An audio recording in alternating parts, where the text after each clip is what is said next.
The $80 trillion lithium lie, why the Andes are being sacrificed. By noon, the brine pans looked like mirrors, endless blue squares stitched across a dead lake bed. The rivers that fed these valleys were gone, villages were trucking water, and still, pumps hammered because an $80 trillion bet on electrification depends on draining the Andes. Here's where things get interesting. Lithium isn't the villain. The extraction model is.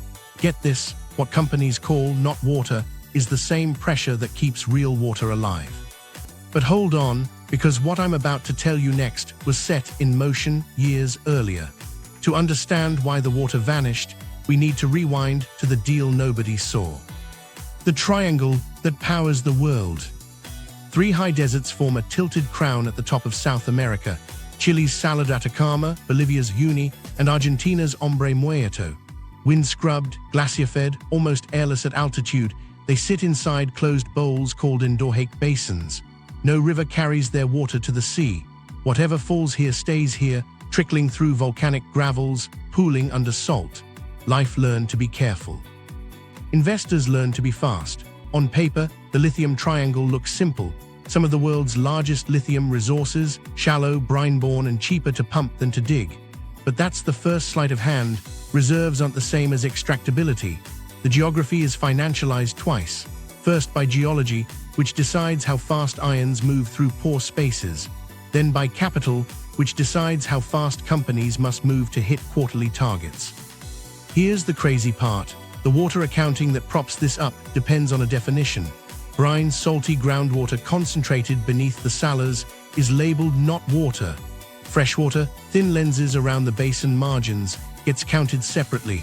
On spreadsheets, one can be mined without touching the other. In the ground, they're connected by pressure, gravity, and time. Atacama shows the scale. Together, two operators pull roughly 63 billion liters of brine a year, about 2,000 liters every second, day and night. The pitch says they aren't using water because the brine can't be drunk, but the cone of drawdown that forms when you pump a lake under salt crust doesn't respect procurement categories. It pulls laterally. It tugs on freshwater at the edges. Community wells read the loss long before a balance sheet does. Satellite studies later confirmed the physical consequence. Parts of the Salar are subsiding by up to 2 centimeters a year as pressure bleeds, permanent storage lost even if rains return. From the ridge, a quinoa farmer watches the dust lift where a spring once bled into grass. He grew up counting on a shallow well that his grandfather dug with a shovel. Now the bucket brings up water that tastes like a coin. Llamas don't drink it. He trucks barrels when he can, and when he can't, he culls. Meanwhile, in boardrooms oceans away, models treat brine like a bottomless input. Valuations ride assumptions about infinite ponds, perfect sun, and cheap separation. If the aquifer slows, the story breaks. So the story can't slow. That's how a desert becomes a schedule. To understand why this felt safe for so long, go under the crust. In these basins, freshwater sits like a skim over a denser brine body, separated not by a solid line but by gradients. Picture a soft interface, moving with seasons and pressure. Start pumping brine from the center, and you create a slope toward the wells. Over months, then years, freshwater moves inward to replace the brine volume lost to evaporation ponds. The community pump at the margin has to chase the falling level. The taste shifts, so does the soil. Scientists call it induced lateral flow. Locals call it the year the tamarugos dropped their leaves early.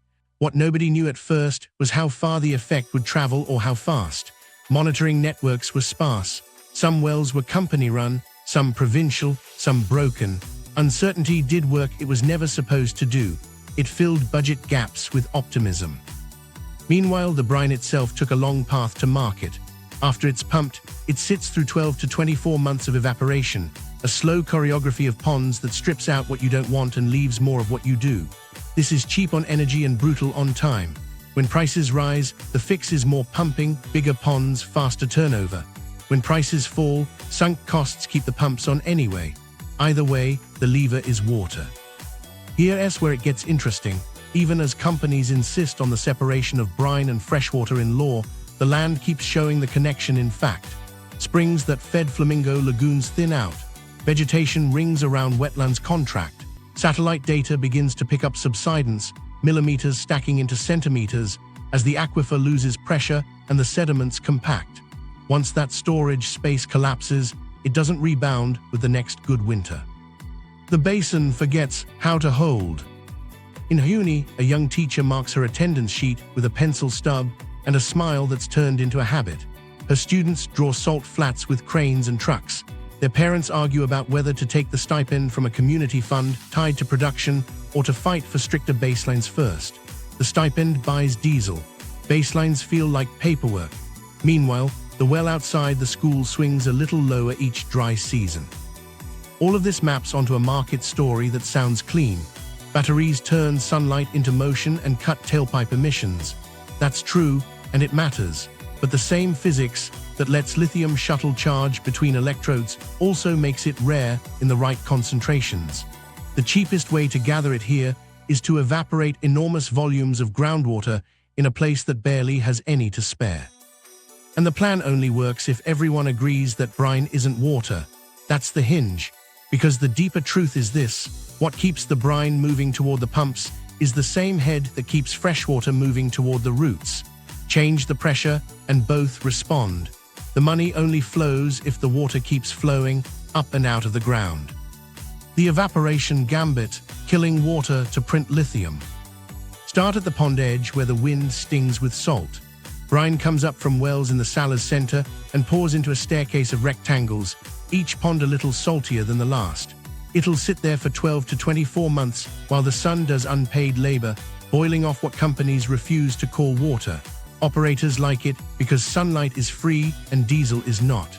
Markets like it because the timeline looks predictable. But the clock is actually hydrology, and it runs on pressure you can't see. To understand the trick, think in layers. Under the salt crust, dense brine fills the basin's belly. Along the edges, thinner freshwater rides like a skin over coarser sediments, feeding springs and shallow wells. When the pumps at the center start pulling, they lower the brine's pressure. That pressure drop creates a drawdown cone, a sloping surface that tilts everything toward the wells. Over weeks, then months, freshwater at the margins responds to the same pressure gradient. It begins to move inward, laterally, to replace the volume being evaporated into blue sky. Here's where it gets interesting. On ledges, companies separate brine from freshwater with clean lines and separate permits. In the ground, the line is fuzzy and moving. Induced lateral flow is the phrase hydrogeologists use. Communities feel it in their hands when the rope goes 5 extra cranks before the bucket hits water. In Atacama, this happens at industrial scale. Together, 2 operators pump on the order of 63 billion liters of brine a year, about 2,000 liters a second. The ponds stretch like a chessboard, the pumps hum, the drawdown cone deepens. Then the feedbacks arrive. As brine ponds grow, capillary action wicks salts upward at the edges, building crusts that brighten the surface. Brighter surfaces reflect more sunlight, heat the air differentially, and change local wind patterns. When the wind rips later, it lifts salt dust into plumes that drift into pastures. Alfalfa browns first at the tips, then across whole rows. Flamingo lagoons, once buffered by steady spring flow, thin into patchy mirrors. Nesting cycles miss a season. Then too, what nobody knew at first was how fast the basin's body would sag. Satellite interferometry started to answer. Millimeters of ground movement added up to centimeters, then headlines, portions of the salt flat subsiding by up to 2 centimeters a year. That's not just the surface sinking, it's the aquifer's scaffolding losing pressure and compacting. Once pore spaces collapse, they don't reopen with a wet winter. The storage is gone. The basin forgets how to hold. Meanwhile, a different pressure builds in quarterly reports. Evaporation is slow, demand growth is. The incentive is brutal and simple. The fastest to evaporate wins the quarter. Add more ponds, drill more wells, skim the brine earlier and push it harder through the sequence. Every optimization up top presumes more volume from below. When prices spike, the pace quickens. When prices crash, sunk ponds still need feeding to justify the capex. Either way, the lever stays the same. Unknown to boardrooms, municipal crews across the basin rim are boring deeper. A town that once pulled from 10 meters needs 15, then 20.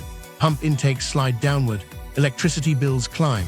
The water that comes up tastes a little harder each year. A clinic's records show rashes that weren't common a decade ago. The mine's sustainability report highlights new bird blinds and a school roof. It says impacts are inconclusive. Inconclusive buys time. Here's the catch the models don't like to admit. Brine freshwater segregation isn't a wall, it's an interface that breathes. When you lower brine levels, you not only coax freshwater inward, you risk mixing. Pressure changes and hydraulic shortcuts can push saline fronts into once fresh layers. Farmers call it salinity creep. Hydrologists draw breakthrough curves and warn that once a freshwater lens is salted, the fix isn't measured in election cycles, and DLE reinjection done at the wrong pressure or density can accelerate that mixing. There's another quiet cost. As the brine system loses pressure, springs that used to gush with a steady pulse go erratic. Some sputter and die. Wetland vegetation shrinks in rings, retreating toward the last persistent pools. Flamingo counts on certain transects dip, not every year, not everywhere, but enough to unsettle the biologists who know those routes by heart. They log field notes. They ask for more sensors. The budget moves elsewhere. Now add dust. As edges dry and salts crust, windstorms carve and carry. The air takes on a metallic tang, sunsets flare strange. A grandmother wipes her windows each morning and mutters that the desert's taste is wrong. Her son drives a water truck for the mine because the quinoa didn't pencil last season. He says the job is steady. He doesn't say the water he delivers used to flow on its own. Get this, the Gambit looked efficient because the sun did the work. But the system worked only by killing water twice, first in the ponds, then in the basin's capacity to store it. The project's success hinged on keeping the brine moving up, out, and gone, while insisting that the freshwater watching from the edges was untouched. For a while, the paperwork agreed. This was the moment the salt line started moving. The water ledger, who owns an aquifer. The salt line moved, and suddenly the fight wasn't about chemistry, it was about paperwork. On one side, mining codes that treat brine like a mineral. On the other, water law that governs rivers, wells, and springs. In between sits an aquifer that doesn't care which statute you cite. Companies hold concessions to extract brine. Communities hold rights to freshwater. Both draw from the same pressure head. The law says they're separate. The basin says they are. Start with permits. A company wins a license to pump a fixed volume of brine from production wells inside the Sala. The permit specifies rates, depths, and reporting. There's also a smaller separate permit for industrial freshwater, wash water for equipment, worker camps, chemical dilution. On spreadsheets, the brine volume is counted to the liter, audited quarterly, and disclosed in glossy ESG reports. Freshwater is capped too. What falls between the columns is what moves laterally, the seepage that never shows up as use, the induced flow that shifts the freshwater brine interface without crossing a meter. Here's where it gets interesting. Regulators often ask for water balances, in, out, stored. But the stored line is a guess if the monitoring network is thin. Drawdown in the brine body isn't just vertical, it spreads as a cone that radiates toward the margin. That movement isn't recorded as a company taking fresh water, it's recorded as nature responding. The accounting trick is subtle. Brine extracted is a number. Freshwater lost to induced flow is a geometry. Geometry doesn't fit well in a ledger. Meanwhile, the legal categories diverge. In several jurisdictions, brine is treated as a mining resource under national codes, while freshwater sits with provincial or local water authorities. That split creates a gray zone. A mine can be in perfect compliance with its brine quota, while nearby municipalities deepen wells to chase a falling water table. On paper, nobody violated their freshwater cap. In practice, the cone dragged it inward. Permits didn't lie, they just didn't talk to each other. Unknown to the contracts team, languages carry weight here too. Brine is not water isn't just a slogan, it's a risk shield. If brine isn't water, then brine extraction can't violate water rights. But that line collapses when courts ask about causality. Communities point to salinity creeping into shallow wells, to springs that fed lagoons flickering out. Operators counter with variability, drought cycles, El Niño, climate change. They offer mitigation, more monitoring wells, dust suppression, community funds. They ask for time. Indigenous consultation sits at the center of the dispute. The law requires prior consultation. Communities expect consent with teeth. What they often get is process. Meetings, minutes, and memoranda of understanding that promise jobs, roads, and a share of royalties. The problem is substance. If the agreement doesn't hardwire hydrologic baselines, levels, flows, salinity thresholds, then the benefit fund becomes a payment for loss that isn't measured until it's permanent. A stipend can buy diesel for a water truck, it can't buy a spring back. Accounting gaps multiply in the details. Production reports list brine volumes with precision, but seepage and evaporation outside the ponds rarely get the same rigor. Incidental, freshwater use, dust control, road compaction, emergency drilling lands in categories that don't add up across agencies. Monitoring wells are calibrated one year, silted the next. A storm takes out a data logger, the baseline slides. This was the moment everything changed for a small town at the basin's edge. The mayor held up two maps in a community hall. The first, a government hydrograph with a flat line bouncing gently around a median. The second, a farmer's notebook with hand-drawn levels from a single well dropping month by month. The official record said stable. The notebook said otherwise. "Which one do you drink?" he asked. The room went quiet. Insurance enters when silence breaks. Policies often exclude gradual pollution or subsidence, pushing hydrologic failure into force majeure, the clause that forgives obligations when nature intervenes. But when nature's nudge is amplified by pumps, whose ledger carries the loss? If a flamingo lagoon dies and tourism collapses, does that trigger business interruption for a community, or is it an externality? Lenders read those clauses closely. So do operators, facing covenant deadlines that demand output regardless of rainfall. Here's the catch the contracts didn't predict. Evidence arrives slower than invoices. Springs fade over seasons, loan payments come monthly. A plant meets its extraction target to satisfy a covenant. Villages roll water in plastic tanks past the mine gate. The sustainability report notes inconclusive hydrologic impact and highlights community investments. The aquifer keeps its own books. Across a border, another fight. A provincial water board denies a freshwater expansion request from a mine after dry years. The company responds by optimizing brine pumping and accelerating pond turnover. The interface shifts again. Technically, nobody touched the freshwater cap. Practically, more freshwater is now acting like brine, moving where the pressure tells it to. What nobody knew at the time was how quickly subsidence would turn legal into physical. As the aquifer compacts, storage capacity vanishes. Even if a tribunal orders a cutback, recovery lags for years, if it comes at all. That delay makes liability slippery. If baseline breach shows up after a project sunsets, who pays the bond?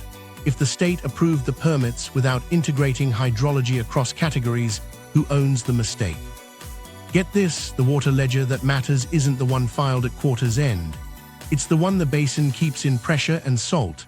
Until permits, property, and consultation reflect that ledger, compliance can coexist with collapse. While the paperwork said it was fine, the birds and wells said otherwise. The $80 trillion number, where it comes from. The first time you hear it, it sounds like 80 trillion, but it isn't a single market, it's a stack of bets. Start with the visible layer, electric vehicles. Automakers retooled their factories and told investors a battery future was inevitable. Share prices absorbed that promise. Then add battery makers scaling to terawatt hours. Analysts projected the lithium-ion chain could be worth more than $400 billion annually by 2003. Layer on utilities planning grid storage, miners expanding capacity, and traders writing contracts on top of contracts. Each layer assumes the one below holds. Here's where it gets interesting. Those assumptions aren't about cars or cathodes, they're about geology behaving like finance. A factory runs on schedules, an aquifer runs on seasons. Bankers price the difference as if sunlight and evaporation were production lines. Take-or-pay offtake agreements locked in volumes years ahead. Loan covenants tied cash to output, not to rainfall. Futures curves and Spakira decks projected smooth supply from salt that took millennia to accumulate. The spreadsheet said yes, the basin hadn't been asked. To understand the $80 trillion, follow the risk transfers. An automaker commits to buy lithium chemicals for a decade to de-risk battery plants. A miner signs that offtake to unlock financing. A lender accepts the miner's reserves and flow models as collateral. A rating agency blesses the structure if the covenants force production. Insurers write policies to cover equipment, not hydrology. Every signature pushes uncertainty down the chain until it lands where it can't push back, the water table. Investors loved brine because the cost curve looked flat. Compared to hard rock, the energy needed at the mine gate is low. The sun does most of the concentrating. Margins expand when prices rise, they don't vanish when prices fall. In theory, it's resilient. In practice, the lever is volume. To keep cost per ton steady, you keep the ponds fed. If demand accelerates, you drill more wells and extend the chessboard. If prices soften, you still need volume to amortize sunk ponds and fixed plant. This is how renewable demand yoked itself to non-renewable pressure. What nobody knew at the time, or admitted on roadshows, was how tight the bottlenecks would get further downstream. Cathode plants cap throughput, refineries set purity gates, logistics tangle at high-altitude roads and drought-choked ports. So the market priced chemistry risk and factory risk, then discounted geological risk, because the basins looked endless from a satellite. That discount shows up in market caps. It shows up when automakers announce $500 billion in electrification spending and analysts fold it into the green economy total. Stack equities, bonds, offtakes, and derivatives across sectors, and you reach for that 80 trillion label. It's not a category, it's an exposure. Meanwhile, derivatives multiplied. Traders wrote swaps on battery metals. Funds securitized expected production. Prepayment deals advanced cash today for tons tomorrow, turning ponds into collateral. A miner meeting a lone milestone by pumping harder is a financial outcome dressed as geology. The take-or-pay clause that penalizes shortfalls regardless of drought is finance at war with weather. Confidentiality provisions in offtakes kept water audits quiet, not because water was irrelevant, but because transparency could spook lenders. Investors bet on chemistry, the ground quietly voted with water. Run a sensitivity test and the number twitches. Nudge aquifer deliverability down 5% basin-wide for 2 years. Now roll that reduction into brine output, into concentrate arrivals at refineries, into cathode lines waiting for raw material. Automakers miss quarterly targets, then compliance credits. Balance sheets sag. Credit spreads widen. Funds rebalance out of suppliers. The repricing ripples, not because drivers stopped wanting EVs, but because an invisible pressure plane shifted under a desert 6,000 miles from the showroom. Get this, what held the tower up wasn't just demand euphoria, it was the belief that brine supply was elastic. In analyst notes, elasticity looked like adding ponds and pumps. In hydrology, elasticity looked like time you didn't have. The mismatch hid inside acronyms, EBITDA tied to throughput, DSCR tied to cash flow, both blind to subsidence data showing parts of a Salar sinking centimeters a year. If the aquifer compacts, storage is lost. Even if rain returns, capacity doesn't. That isn't a cyclical dip, it's a step change. There's another irony. Battery chemistries already started shifting to reduce dependence on scarce metals, LFP gaining share against nickel-rich cathodes. Sodium-ion pilots appeared on slides, yet the valuation stack still treated lithium as if cost and volume would glide. Demand curves bent upward, while the cheapest supply sat in basins where every liter removed tightened the loop between finance and water. Carbon math dazzled. Water math, 63 billion liters a year in Atacama, with parts subsiding up to 2 centimeters annually, stayed off stage. Final detail pulls the number into focus. When the price spiked, new contracts shortened ramp timelines and stiffened penalty. Projects raced to feed a peak. When the price fell, sunk investments demanded utilization. Either way, the contracts made pumping rational even as hydrology waved a red flag. That's how a market can point to a clean future while quietly assuming a desert will forget its past. The tower stands as long as the base stays they don't want. Hard rock versus brine versus DLE. While that tower of finance leaned on brine, another path kept knocking at the door, dig rock. In Australia's green hills and Canada's boreal edges, miners blast spodumene from hard granite, crush it, float it, and ship a concentrate to refineries.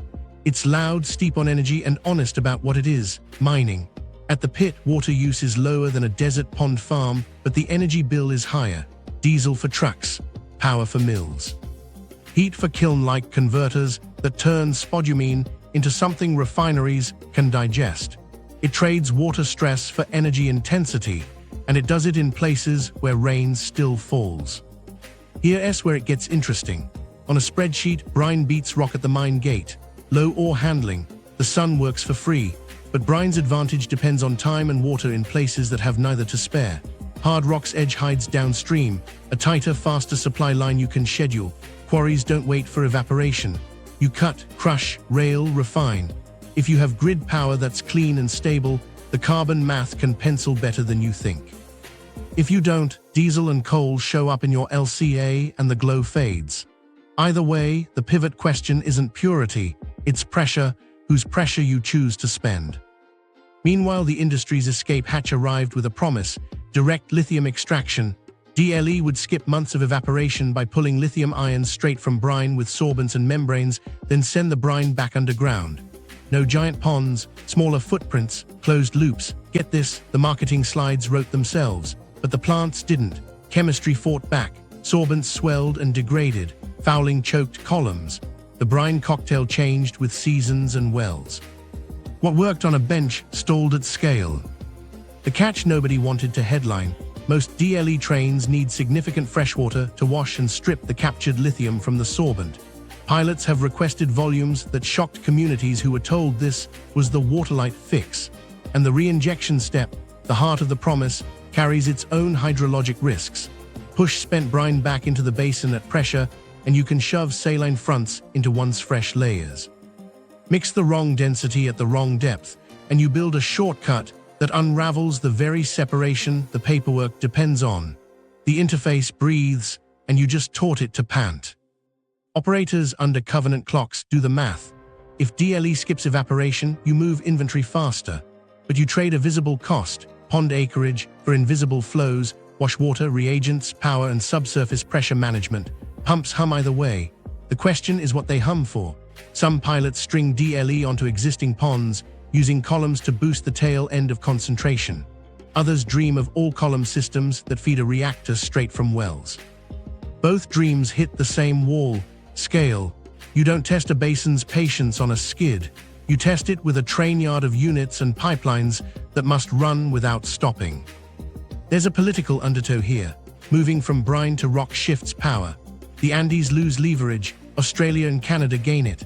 Hard rock mines rise where unions are strong, courts move faster, and ports already ship bulk minerals by the boatload.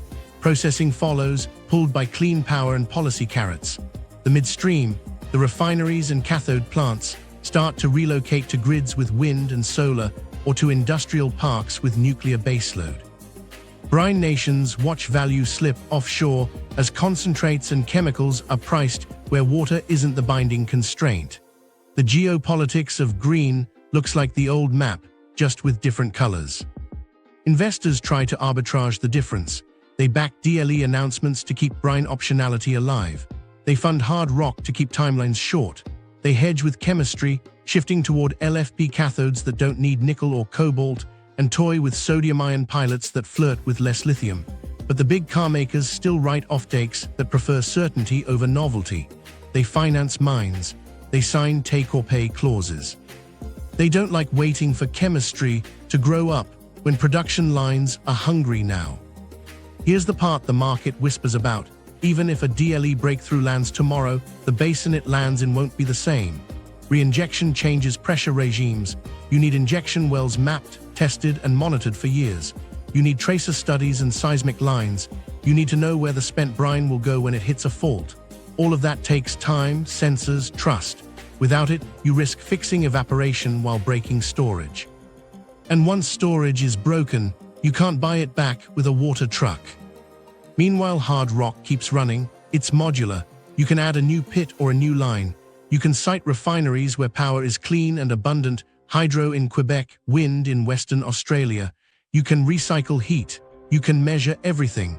The trade is transparent. More energy at source for less water in a desert. In a water-first world, that's not a minor detail. It's the pivot. But the pivot they don't want is the one that admits the premise was wrong.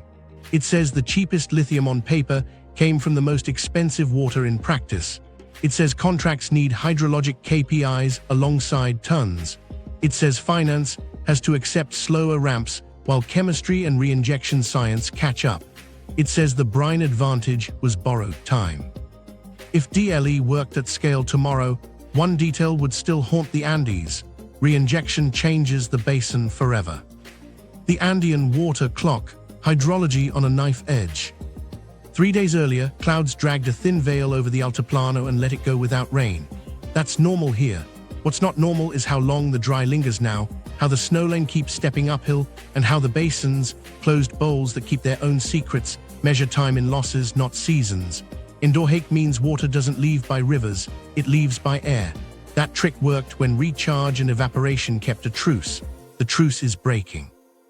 To understand why, we need to go back, not years but millennia. During the Pleistocene, these basins swelled into paleolakes the size of provinces. Shorelines etched high scars on brown hills.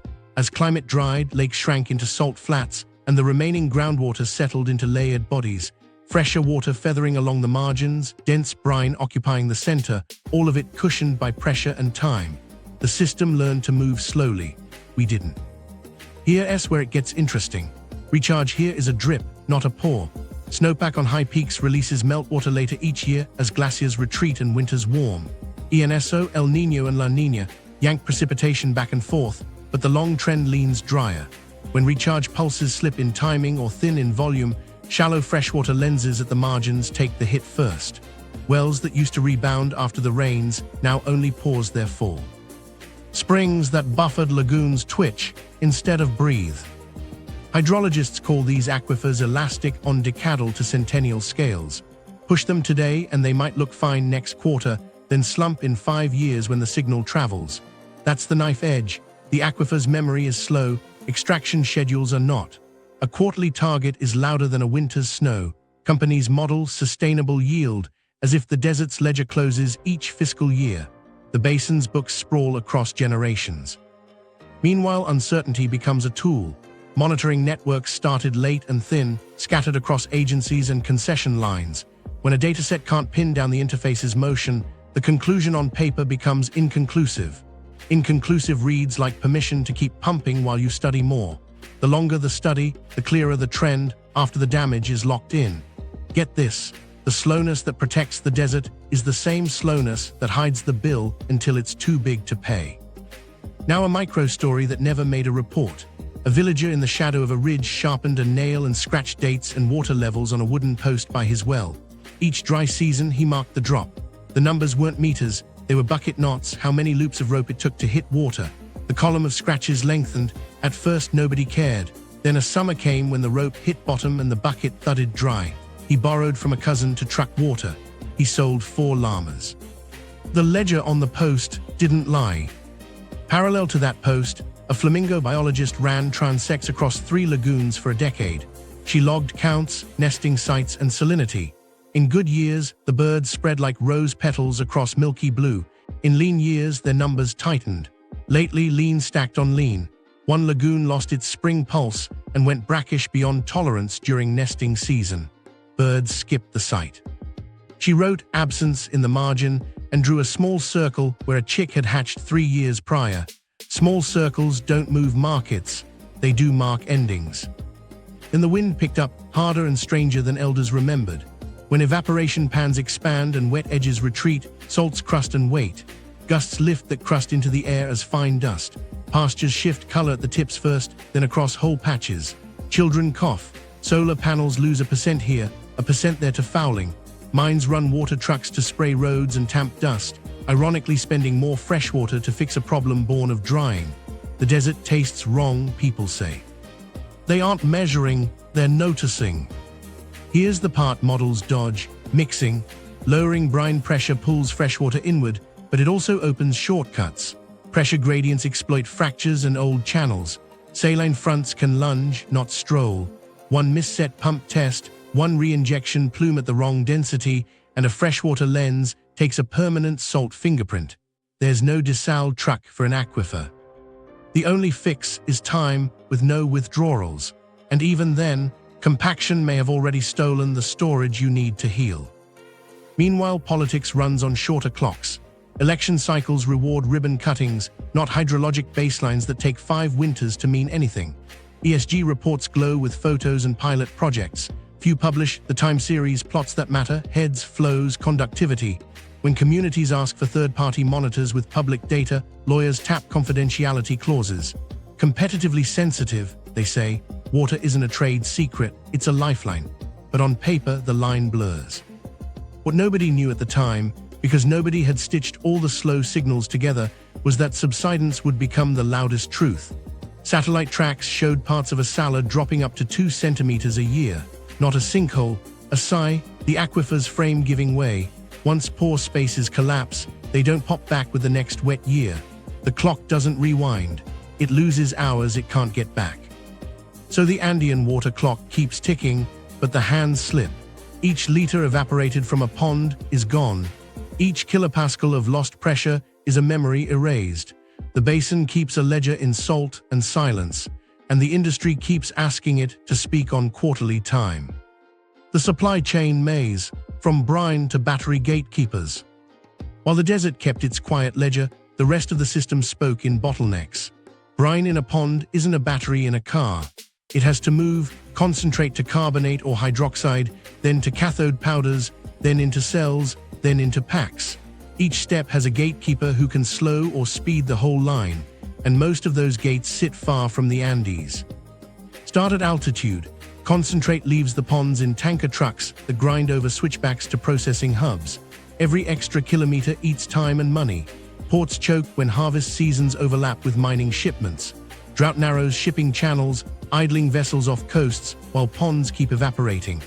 Unknown to drivers, the schedule they chase was set by contracts inked years before, with penalties that don't care about landslides. Then the chemistry hurdle. Lithium carbonate with 99.5% purity doesn't become a battery, it becomes a precursor. Cathode plants, mostly clustered near cheap power and skilled labor, turn those precursors into active materials, LFP, NMC, NCA, LMFP. They run to tight specs, and they remember bad batches. If moisture sneaks into a line, if iron contamination blips above a threshold, the whole lot can be scrapped. Midstream isn't a highway. It's a toll road with inspectors at every booth. Here's where it gets interesting. Processing dominance matters more than ore grades. China built a processing machine, refining, cathode fabrication, separator film, electrolyte mixing, stitched together within high-speed logistics. That machine can flex, swapping inputs, smoothing price spikes, and feeding gigafactories with just-in-time cadence. If your lithium lands outside that machine, you wait your turn or pay a premium. If you're an automaker promising 1 million EVs, you don't like waiting. Offtake agreements try to tame that fear. Carmakers finance mines and lock volumes with take-or-pay clauses. We'll buy this many tons for this many years at this band of prices. Sounds safe, but each clause feeds pressure upstream. If a miner misses a shipment because a port backed up or a road washed out, penalties kick in. If drought-shaved brine output, the contract doesn't ask the weather for context. It asks for tons. Operators respond the only way they can: pump harder, stretch ponds, feed the midstream beast. Everything downstream is optimized for price and timeline. Nothing is optimized for water. Meanwhile, gigafactories expand like a chain of kitchens that all need flour at 6 a.m. Cell lines hum only if cathode powder arrives steady and clean. A single late container can stall a bay, put workers on hold, and force a costly restart. Managers don't want to hear about brine cones or flamingo counts. They want a buffer, so they push suppliers to build inventory. Suppliers try, but inventory in brine is water in a pond. The warehouse is a desert floor. Parallel action across oceans. A refinery tweaks its recipes to accommodate a new brine mix from a different salar. The batch passes spec, but the yield drops 2%. It doesn't sound like much until a dozen lines each lose a sliver and the gigafactory's output misses guidance. Analysts ask what happened. Executives talk about temporary raw material variability. Nobody mentions that variability is another word for hydrology. Price cycles turn the screws. When lithium prices spike, everyone rushes to secure supply. New projects announce, juniors raise, and expansions sprint. When prices fall, sunk capital demands throughput to pay down debt. The pendulum amplifies risky choices, over-extraction in booms, under-maintenance in busts. Dust control budgets shrink when the market cools, monitoring wells go uncalibrated. Then a heat wave hits, evaporation rates jump, and the interface moves with no one watching. Get this, the maze doesn't just wind, it loops back into the desert with each squeeze. Logistics add a final twist. High-altitude trucking eats brake pads and lives. Drivers learn the turns by feel. A spilled load can salt a stream bank for a decade. Ports on the Pacific face stricter water rules as cities grow.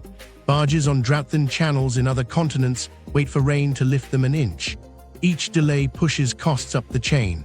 Somewhere, a plant manager decides to blend a borderline lot rather than halt a line. The decision looks smart on Tuesday and dumb on Thursday when reject rates creep. Strategic stockpiles sound like a fix. Governments talk about buffering critical minerals the way they stockpile oil. But lithium isn't crude. It's reactive, finicky, and its value lives in chemistry, not volume. Store the wrong grade, and you've banked a liability, not a shield.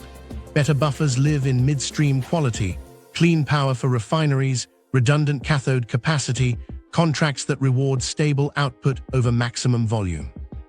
Investors trained by booms and busts don't love that story. They want leverage. The water table already gave enough. A quick micro story, an automaker celebrated a ribbon cutting at a new battery plant. Champagne, speeches, a drone shot of solar panels on the roof. 3 months later, a storm closed a port feeding its cathode supplier. 2 weeks after that, a dust event in the Andes forced a temporary halt at a brine site. The plant met its weekly target by burning through buffer stock, then missed a monthly number by a hair. The CFO shrugged on the call. Logistics noise, she said. In a village 6,000 miles away, a man marked another scratch on his well post. While that was happening in New York, a silent variable tightened: water. Everyone optimized for price, purity, and speed. Nobody optimized for the one input that couldn't be substituted. The maze, it turned out, had a flaw, and the floor was wet only as long as the desert allowed it. The political mirage: green laws, brown outcomes. While the maze tightened around water, politics promised relief in press conferences. Chile held up quotas and a national lithium strategy. Argentina pointed to provincial autonomy, local control, local benefits. Bolivia talked about state-led experiments that would keep value at home. On paper, it sounded like stewardship. On the ground, the color ran brown. Start in Santiago. Chile's framework set extraction caps and talked about strategic partnerships, public oversight, and technology upgrades. Quotas looked firm until growth targets leaned on them. Regulators asked for hydrologic studies, operators delivered binders. The binders had maps, models, and asterisks, confidence intervals, missing wells, inconclusive impacts. Approvals arrived with conditions and monitoring plans. The pumps didn't wait for confidence to tighten. Cross the Andes to provinces in Argentina, where autonomy means each government negotiates its own deals. A governor cuts a ribbon, touts jobs, and signs a revenue-sharing pact. The pact includes a community fund, dollars per ton, earmarked for clinics, schools, roads. It doesn't include a hard hydrologic baseline. Without that baseline, benefit drifts while the interface moves. One town buys a water truck with its first check. By the third check, they need two. Bolivia took the other road. Keep foreign miners out, build a domestic champion, and leapfrog to DLE. The speeches sounded like sovereignty. Pilot plants struggled with chemistry that refused to behave the same way twice. Reinjection science lagged the ambition. The calendar didn't blink.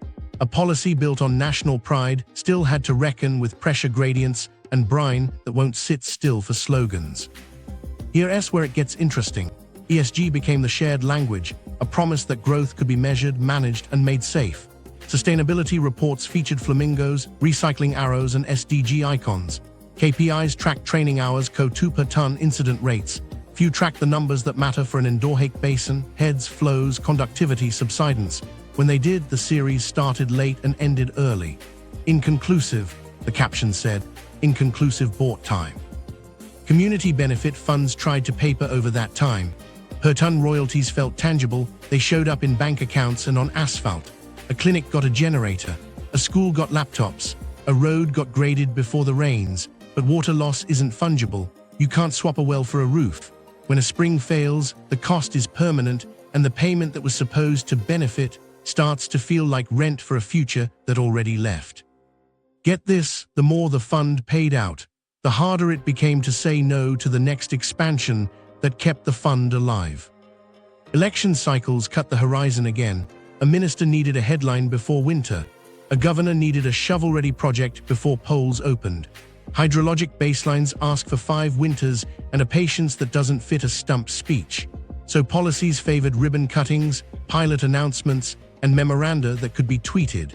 The Aquifer's response, spread over years, didn't trend on a timeline. Meanwhile, international pressure layered on top. Climate targets demanded EV sales curves that only made sense if lithium supply glided. Exporting countries saw prestige in feeding the transition. Importing countries saw relief in cleaner air and compliance credits.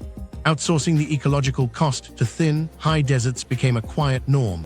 Global good smoothed over local scarcity. The arithmetic penciled in carbon, it skipped water. Unknown to most signatories, contracts carried the quiet teeth.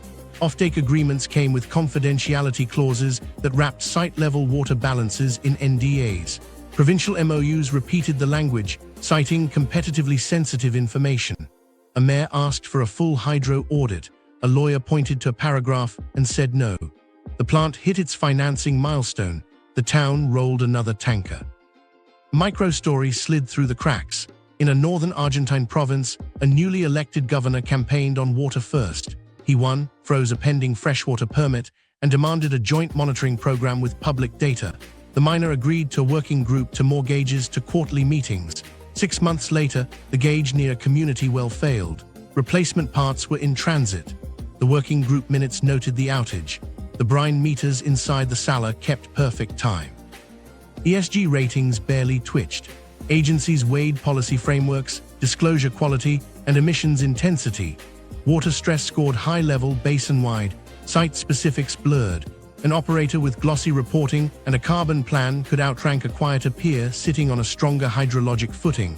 Investors read the scores and felt good. They didn't see the subsidence map or the farmer's post with the bucket marks. Chile tried another turn, more state in the joint ventures, more leverage over tech choices, more say over reinjection pilots. The intent was real.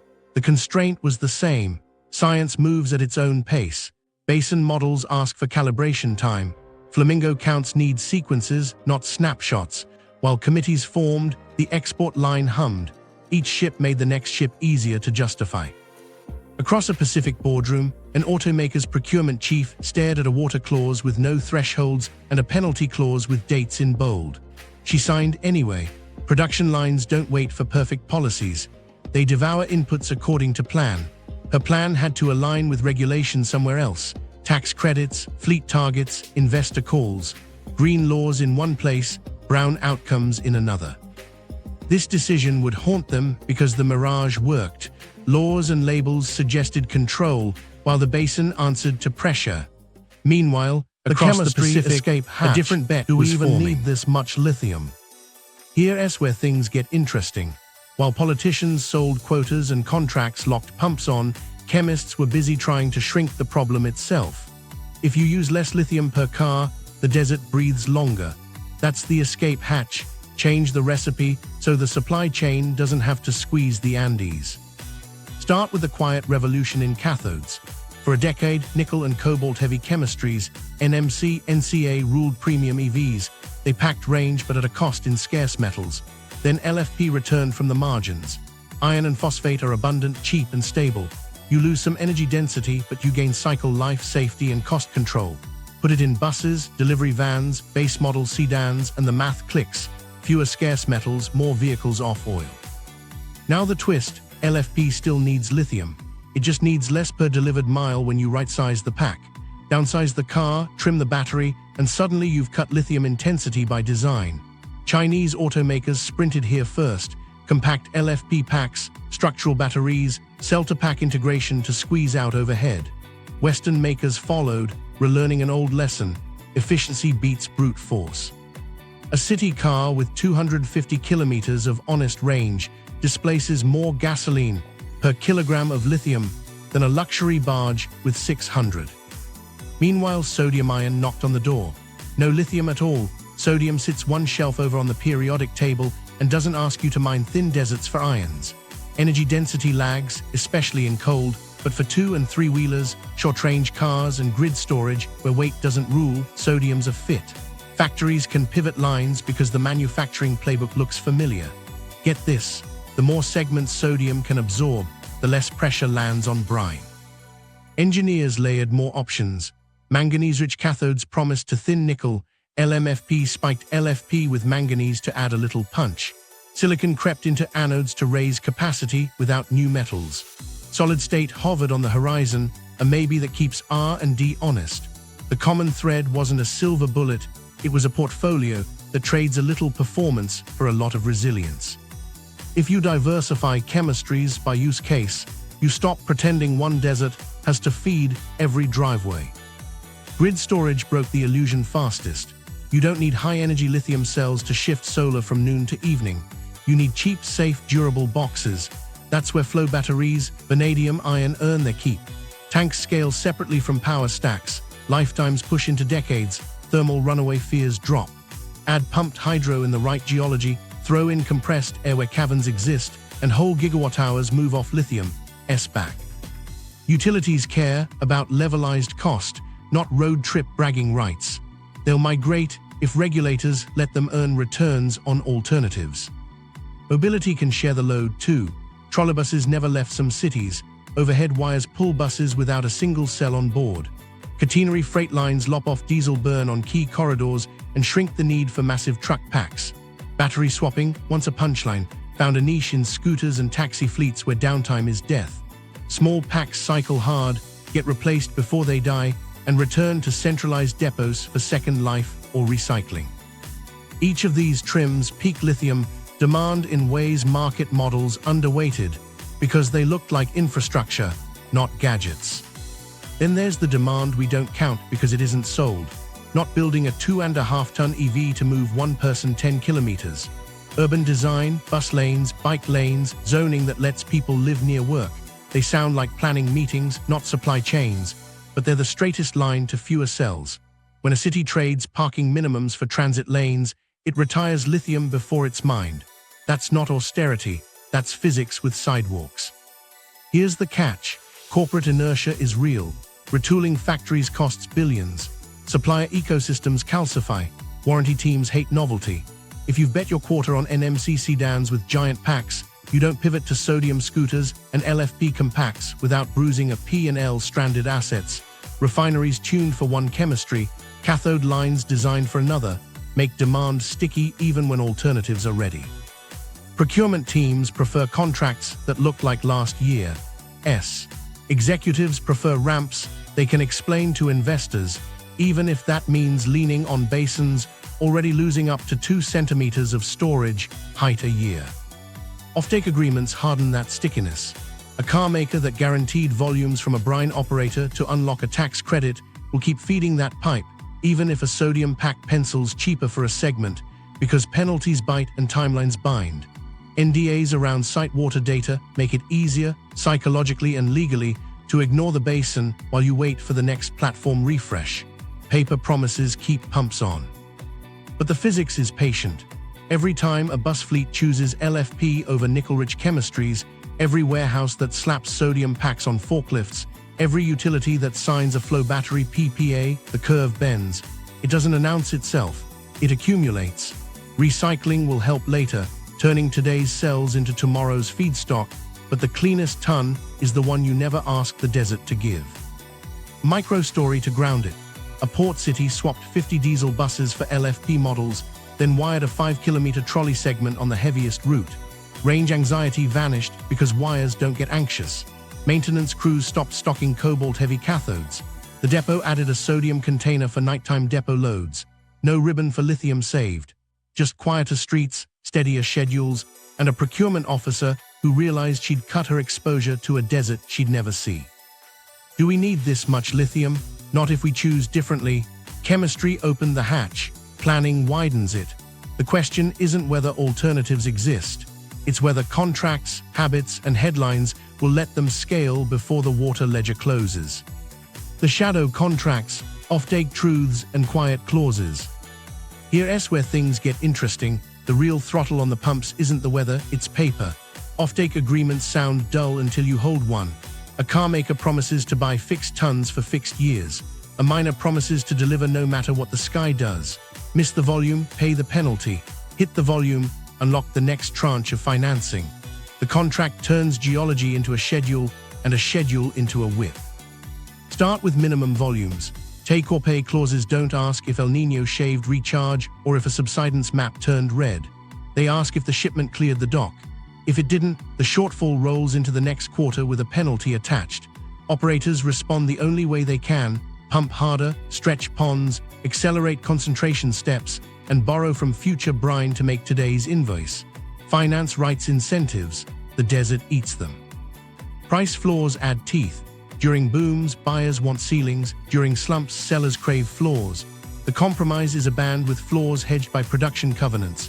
If prices sink, the floor holds only if throughput holds. Miss tonnage and the hedge snaps. That's how a rainy season that never arrived becomes a term sheet problem first and a hydrology problem second. Loan covenants watch throughput, not pressure heads. A DSCR test doesn't care about flamingo counts. Now the quiet part, the clauses that gag the water ledger. Most offtakes wrap site data in confidentiality. Hydrogeologic models, well-by-well balances, subsidence velocity maps, re-injection tracer results, competitively sensitive. Provincial MOUs echo the language. A community asks for public dashboards. Council points to paragraph 12.1. Auditors get access under NDA. Citizens get a sustainability brochure.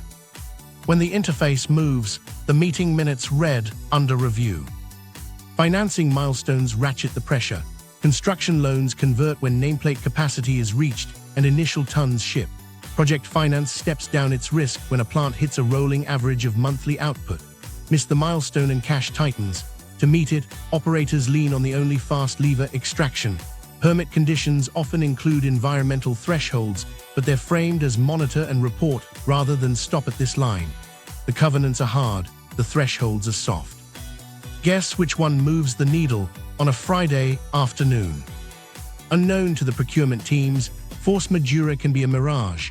Drought and acts of God sound like relief valves, but many contracts carve out foreseeable seasonal variance and resource variability within modeled ranges.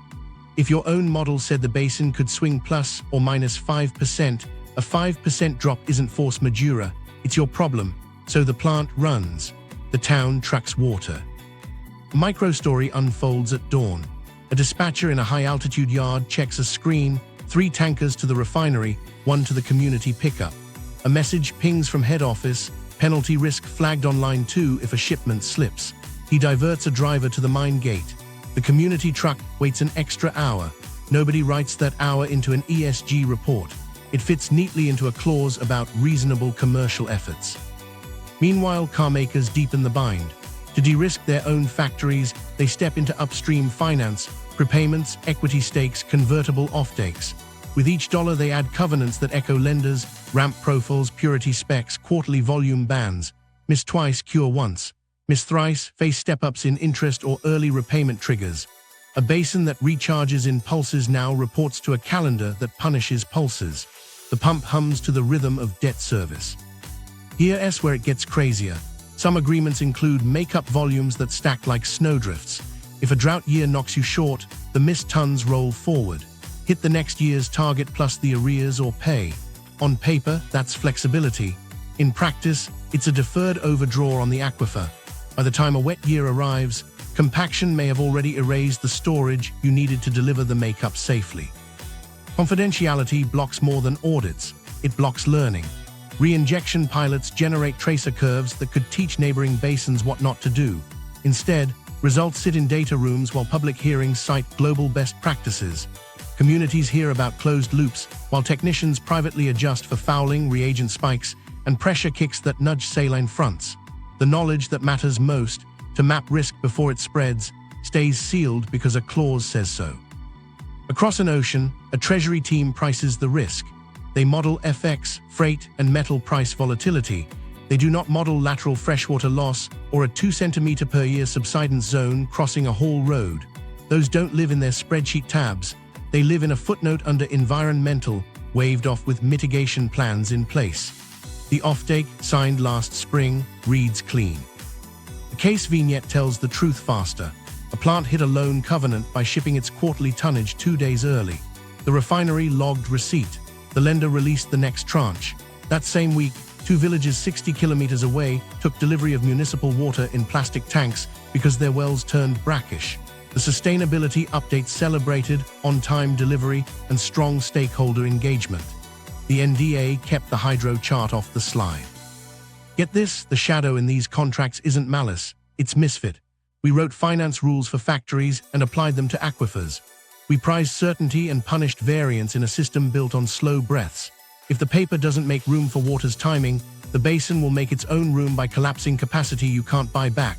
Exactly what subsidence up to 2 centimeters a year is telling us.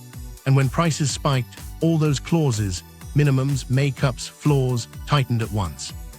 The clock sped up. The fragility test, one drought then what? 3 weeks without snow on the peaks didn't scare anyone. 3 months did. Meltwater that usually bled into the basins in a slow, polite ribbon never came. Springs hiccuped. Wells paused, then slipped. The interface didn't collapse in a headline. It eased forward like a shadow. People noticed before the models did. Then the models caught up and called it what it was, a multi-year drought settling in, the kind that tests whether contracts and aquifers speak the same language. Here's where it gets interesting. The first season looked manageable.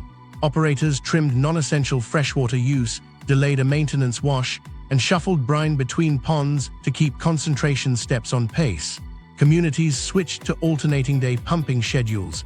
A governor called for calm. The off-date clocks kept ticking. Minimum volumes didn't blink. By the second dry year, the shortcuts were gone. The drawdown cone deepened. Lateral freshwater loss stopped being a debate and became the taste in a kitchen glass. In one town, a school janitor started refilling the cooler from a tanker instead of the tap. In another, a farmer moved his pump intake lower and cracked the casing doing it. The mine sped its transfer from interstage ponds, shaving days where it could, feeding the line that fed the covenant. The sustainability report said, drought conditions persist. The lender said, deliver. Meanwhile, the market's patience ran thin. An automaker missed its EV delivery target by 2%, then 4%. Credit analysts remarked projections, widening spreads on suppliers with high brine exposure. A trader who'd built a position on lithium futures rolled contracts forward at a loss and cursed the weather in a desert he'd never seen. Press offices talked about transitory raw material tightness. Procurement memos said, secure additional volumes. Additional volumes meant more pumps on fewer good wells. Unknown to the boardroom, the aquifer had crossed a quiet line. Subsidence maps that once showed millimeters now painted zones with centimeters per year. Injection tests on a DLE pilot produced weird tracer curves. The plume wasn't behaving. Pressure kicks hinted at shortcuts opening. Reinjection, meant to heal, risked salting a freshwater lens if pushed. The pilot throttled back. The pond farm couldn't. Third year, the stories diverged. In cities, EV waitlists stretched. Incentives for clean fleets got tweaked, extending deadlines and softening penalties. In the high desert, a mayor signed an emergency order allowing deeper municipal wells, then watched the drillers hesitate over rock that might not yield. A flamingo census came back thin on 2 lagoons. The biologist didn't file a press release. She filed a note with a date and a knot in her throat. Contracts snapped into their meanest shapes. Make-up volumes from the first short year stacked atop the second. A floor price protected revenue as spot dipped, but only for shipments that cleared. Miss the band, lose the floor. A refinery called to say purity drift from a stressed pond sequence was wrecking yields. Blend, said the plant. Spec, said the customer. The carmaker's legal team scanned force majeure language and shook their heads. Seasonal variance, modeled ranges. Not an act of God, an act of geology under duress. Workarounds popped like bad ideas that looked good at 2 a.m. Someone dusted off a plan for a desalination pipeline up from the coast, penciling megawatts for pumps and a decade of permits into a crisis that needed weeks. Another deck floated gas-fired power to run DLE columns at full clip, promising to offset emissions later. A governor proposed trucking freshwater from a lake across the border. The neighboring province said no. The border wasn't a map line, it was a watershed line. Insurance agents quietly redrew their appetite. Policies with gradual pollution exclusions stayed closed. Premiums on business interruption tied to environmental events ticked up. A reinsurer added language around subsidence-related claims that made payouts unlikely unless the ground opened like a jaw. It wasn't going to. It was going to sigh 2 centimeters at a time. Meanwhile, people moved. A family that had traded quinoa for mine jobs loaded a borrowed pickup and drove to a cousin's apartment in the city. The grandfather stayed. He'd never seen the sea and didn't plan to. A festival that once centered on a spring shifted to a church courtyard. The procession still walked, but the water blessing used a plastic jug. Culture didn't vanish, it thinned. Here's the market cascade. EV quotas slipped, regulators extended grace, share prices of brine-heavy producers sagged, hard rock names got a speculative bounce. Sovereign risk desks updated notes on provinces that might fight over shared basins. Diplomats wrote bland cables about resource coordination. None of it pumped a liter back into the ground. Then a small thing told the big truth. A mechanic at the Brine site swapped a motor on a pond transfer pump and taped a piece of paper inside the panel with a date and the words "runs hot." 2 months later, in the dead of a cold, dry night, the motor burned, the transfer stalled, and a concentration step slipped out of its window. The plant recovered, shipped, met the covenant by a whisker. A village 30 miles away rolled 2 extra tankers that week because their well had hit a saltier layer. The ESG report said, resilient operations. The aquifer didn't say anything, it just remembered less. One drought asked a simple question: when water says no, who listens first, finance or physics? The answer came in shipments that cleared docks and wells that didn't.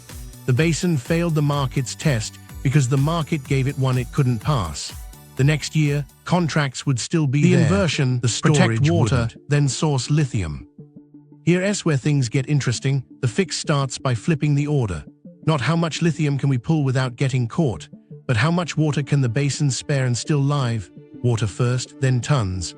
That inversion isn't a slogan, it's a sequence with teeth.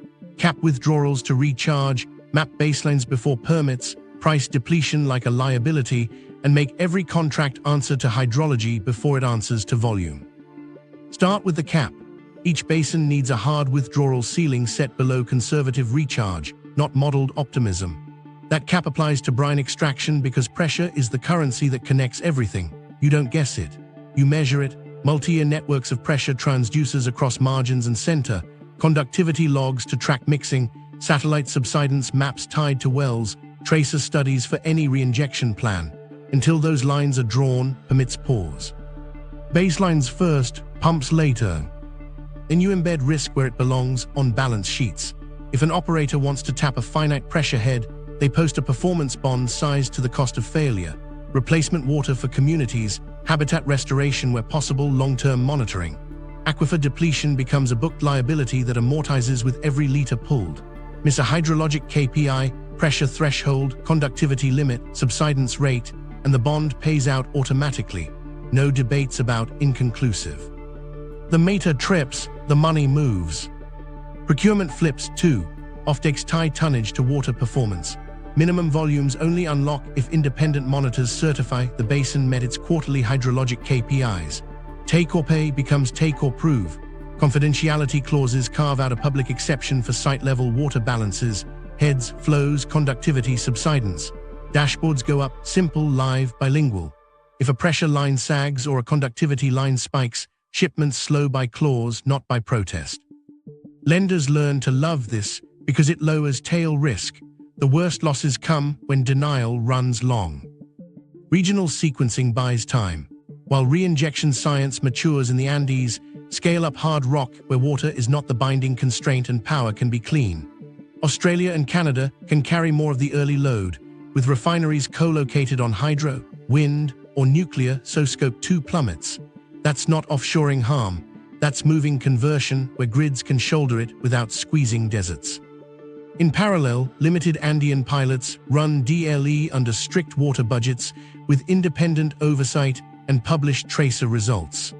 No commercial ramp without a reinjection map that closes mass balance, not just on paper, but in pressure.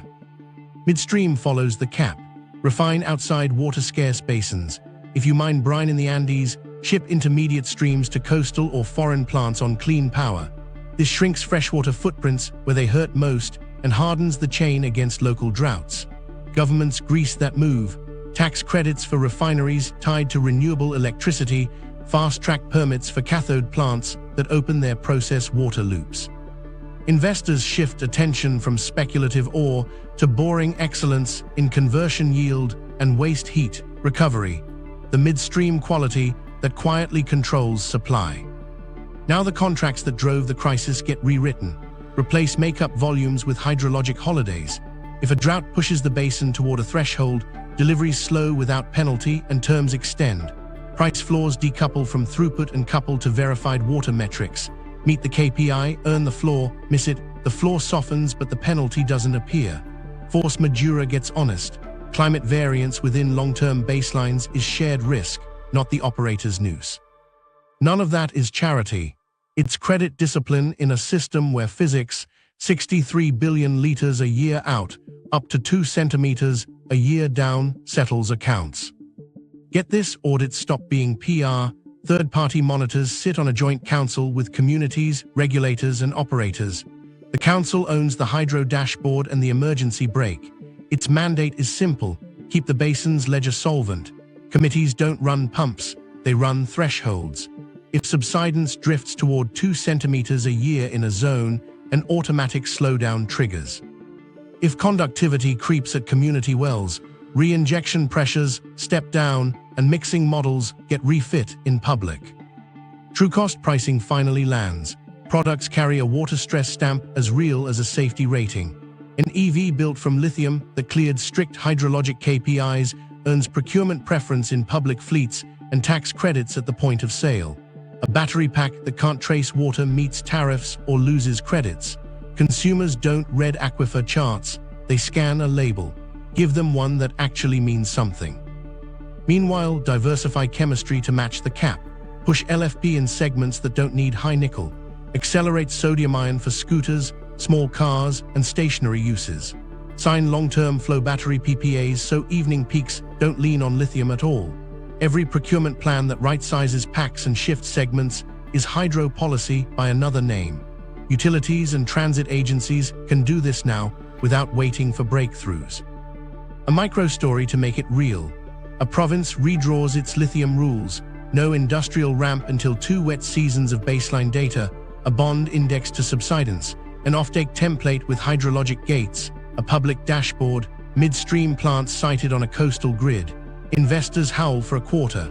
6 months later, the same investors price the province's projects at a premium because the risk is legible.